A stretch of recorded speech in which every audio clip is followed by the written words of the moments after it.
Shalom saudaraku, kita akan sama-sama belajar firman Tuhan dari 2 Raja-Raja 13. Saya akan ambil 2 ayat saja yang mengkisahkan tentang peristiwa matinya Elisa, nabi yang luar biasa itu, kemudian dia dikuburkan.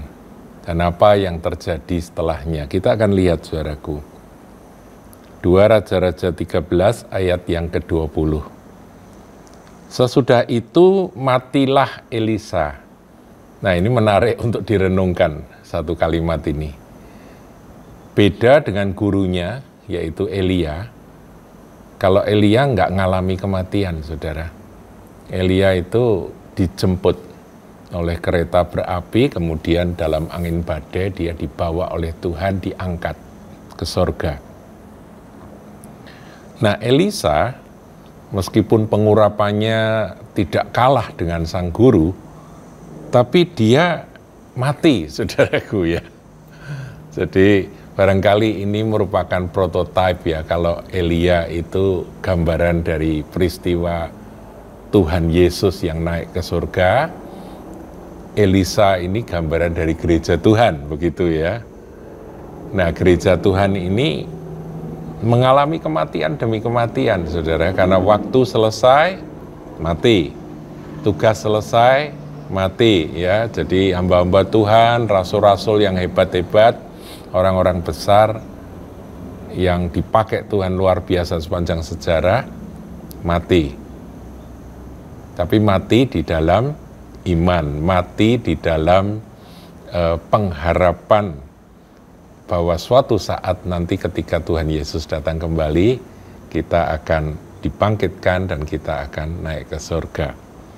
Ya, saudaraku, dalam 2 ayat ya, yang tadi kita sudah baca kalimat pertamanya, yaitu ayat 20 dan 21, ada kisah yang memberi pada kita sebuah inspirasi. Sesudah itu matilah Elisa, dan matinya Elisa itu karena sakit, saudara. Jadi kalau ada seorang hamba Tuhan yang mengajarkan bahwa orang yang diurapi itu nggak bisa sakit, itu salah, saudara. Orang-orang diurapi bisa sakit, bisa mati. Memang ada yang tidak pakai sakit ya, seperti Smith Wigglesworth itu diceritakan di usia yang sudah sangat lanjut, 86 atau 87 begitu. Dia waktunya pulang ke surga, ya dia tiba-tiba meninggal dunia gitu aja ya. Ya jantungnya berhenti berdetak. Nah itu ada yang seperti itu. Nah kalau kita boleh milih ya kita milih begitu. Kita boleh minta pada Tuhan, kita minta cara pulang ke surga yang seperti itu. Tetapi Alkitab mencatat bahwa orang sekaliber Elisa itu sakit, saudara. Coba kita lihat ya ayat sebelumnya. Ayat 14, ketika Elisa menderita sakit yang menyebabkan kematiannya. Nah ini mendahului akan apa yang tadi kita baca. Ini ayat 14. Jadi Elisa ini di hari tuanya dia sakit, saudara. Dan ilmu kedokteran pada waktu itu tentunya tidak sebagus sekarang. Sehingga ya dia pasti menderita dengan sakitnya itu. Jadi kalau orang diurapi, orang hebat, orang yang dipakai Tuhan luar biasa, itu bisa sakit, saudara ya. Sebelum Reinhard Bonnke dipanggil Tuhan, saya kaget karena saya melihat di YouTube-nya beliau, saya lihat juga di Facebook-nya beliau, ya dia kasih firman singkat-singkat begitu, jadi tetap aktif. Rambutnya gundul, saudara. Rupa-rupanya dia terkena CA dan dia harus di kemoterapi. Dan akhirnya dia juga dipanggil Tuhan melalui sakit, saudaraku. Jadi orang-orang hebat itu bisa sakit. Kita boleh minta pada Tuhan, kalau boleh Tuhan aku pulang nggak usah pakai sakit. Nah itu permohonan kita. Tapi kalau memang sampai kena sakit, saudara nggak usah kaget, nggak usah heran, gitu ya. Orang suci, orang hebat, orang-orang benar itu bisa sakit, saudara. Nah, saya kembali ke ayat 20. Tadi dikatakan sesudah itu matilah Elisa, lalu ia dikuburkan. Nah, kuburan zaman itu, saudaraku, itu orang yang meninggal, ya ini adatnya orang Yahudi, orang Israel, itu dikafani, dibungkus kafan, kemudian diletakkan di kubur. Kuburnya merupakan gua-gua atau tempat-tempat yang lubang-lubang di gunung batu begitu ya, diletakkan begitu. Nah, kemudian dikatakan adapun gerombolan Moab, Moab ini orang asing yang banyak ngaco, saudaraku ya, gerombolan itu, istilah gerombolan itu saya bicara tentang kekacauan yang sering dibikin oleh orang-orang Moab ini. Mereka sering memasuki negeri itu pada pergantian tahun, jadi mereka punya waktu untuk datang, ya, ngerampok, menjarah, yaitu yang dilakukan oleh gerombolan Moab. Ayat 21, pada suatu kali orang sedang menguburkan mayat, jadi ada iring-iringan orang untuk ngubur mayat, ini orang Israel, saudaraku ya. Ketika mereka melihat gerombolan datang, ketakutanlah mereka. Kemudian dicampakkan merekalah mayat itu ke dalam kubur Elisa.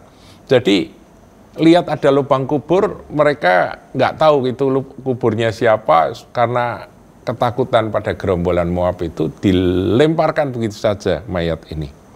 Jadi tidak diletakkan dengan baik-baik, tapi dicampakkan begitu ya. Lalu pergi, mereka lari semua ya, saudara, menyelamatkan diri dari gerombolan Moab itu. Nah, kalimat berikutnya menarik, saudaraku.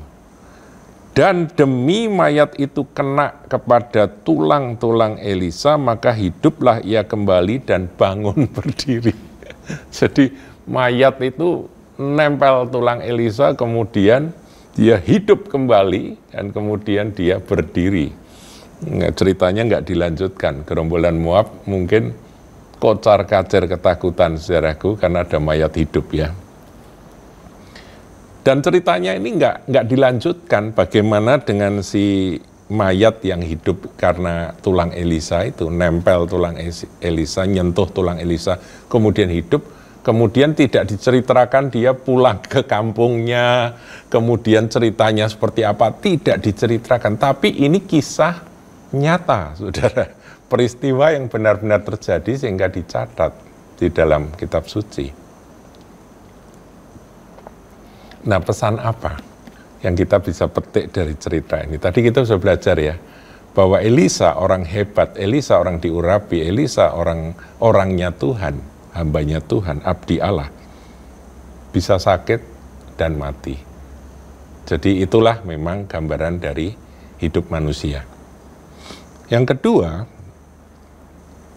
ketika dia mati, pengurapan yang ada pada tubuh mayat Elisa itu ternyata begitu kuatnya sehingga masih tersimpan. Ya, saudara tahu ya bahwa pengurapan itu kan transferable, dan pengurapan itu bisa disalurkan melalui apa saja, tersimpan seperti baterai begitu, saudara ya. Baterai itu kan menyimpan listrik. Nah, pengurapan itu seperti itu. Ada cerita dari orang-orang di Afrika, hamba Tuhan misionari yang sungguh-sungguh cinta Tuhan, sering berdoa di atas sebuah batu. Nah, batu yang dipakai untuk berdoa itu, karena dia diurapi Tuhan pada waktu dia berdoa, ternyata batu itu mengandung urapan, saudaraku ya, seperti itu baterai itu, sehingga orang yang doa di situ ngerasakan pengurapan Tuhan. Ya, tetapi kita harus pahami kebenarannya, bukan batunya, bukan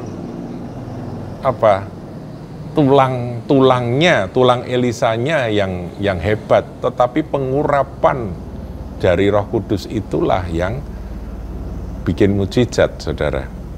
Kalau pengurapannya sudah selesai melakukan mujizat, ya hilang, saudara. Tulangnya Elisa itu berubah menjadi tulang biasa, tidak ada apa-apanya. Jadi kesalahan dari gereja-gereja zaman lampau, karena mereka berdasarkan kebenaran ayat firman ini, mereka kemudian mensakralkan atau menyimpan akan benda-benda suci yang pernah dipakai oleh Yesus lah, oleh para rasul lah, gitu ya. Karena ada ayatnya itu, Rasul Paulus celemek yang dipakainya, sapu tangan yang dipakainya itu bisa ngusir setan. Ya pernah, karena ada pengurapan pada waktu itu, saudaraku. Tapi setelah pengurapannya selesai, melaksanakan akan kuasa Roh Kudus, ya hilang, tinggal kain biasa, tinggal kenangan, saudara. Makanya ceritanya ditulis dalam Kisah Rasul. Seperti halnya tulang Elisa. Saudara, kita tidak boleh keliru ya. Kalau saya pergi ke gereja-gereja di Eropa, di Roma dan sebagainya, di sana ada katanya jari kelingkingnya Rasul siapa begitu ya, ada disakralkan begitu. Bahkan ada tengkoraknya kepala dari Yohanes Pembaptis yang dipenggal itu dibawa sana sini, dikuduskan, dianggap benda keramat. Bahkan dipuja dan disembah. Ini penyesatan, saudaraku, ya. Kita tidak boleh demikian. Pemahaman kita harus alkitabiah. Bahwa kuasa Tuhanlah yang membuat mujizat melalui benda-benda itu pada waktunya. Karena ada pengurapan di sana. Tapi setelah selesai, ya selesai. Demikian orang yang kesentuh dengan tulang Elisa itu, setelah itu tidak diceritakan bahwa tulang Elisa jadi sakti. Tidak, saudaraku. Ya sekali itu saja diceritakan demikian. Kalau ada orang, ya mungkin ada, saudaraku, yang mencari tulang-tulangnya Elisa kemudian dijadikan jimat, ya itu penyesatan. Sama seperti Nehustan, saudara ingat ya. Nehustan itu kan sebuah patung tembaga ular yang mana orang kalau lihat itu meskipun dia dipagut ular tedung dia tidak mati. Karena itu maunya Tuhan demikian. Setelah selesai peristiwa itu, nah ada raja yang mencoba menyembah Nehustan tersebut. Menyembah akan patung tembaga itu sampai ada seorang raja yang bertobat kemudian dihancurkan. Karena memang tidak boleh, saudaraku, menyembah benda-benda yang pernah dipakai Tuhan itu dilarang keras. Tuhan bisa pakai apa saja, pengurapannya bisa tersalur melalui apa saja. Tapi bukan berarti kita diizinkan untuk memelihara itu, kemudian mensakralkan, menjadikan itu jimat dan sebagainya. Saya pernah itu di gereja mana itu, ada tangan dari seorang santo yang dipotong, saudaraku. Saya lihat ngeri juga, udah kering begitu ya. Ya seperti itu. Yang begitu-begitu itu disembah kalau orang-orang yang nggak ngerti kebenaran firman.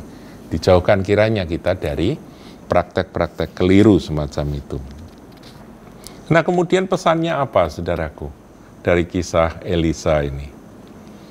Pesannya itu ini yang paling penting ya, saudara ya. Bahwa seorang yang setia mengasihi Tuhan, melayani Tuhan, itu dia bisa mewariskan sesuatu, ya, sesuatu meskipun dia sudah mati. Ini yang penting, saudara. Bagaimana dengan kita, saudara? Kita bisa mewariskan sesuatu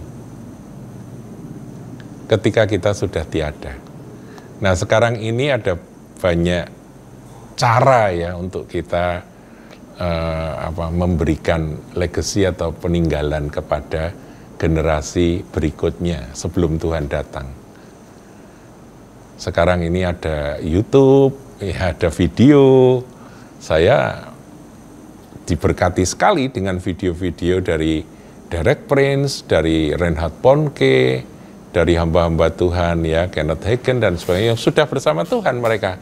Mereka sudah meninggal, tapi pengajaran-pengajarannya tetap abadi, menjadi berkat bagi kita yang hidup, masih hidup.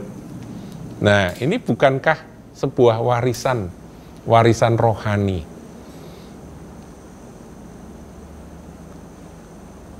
Watchmeni, saudaraku, itu hamba Tuhan luar biasa dari Tiongkok, saudara. Dia sudah dipanggil Tuhan, ya, tahun berapa, 70-an itu, saudara ya.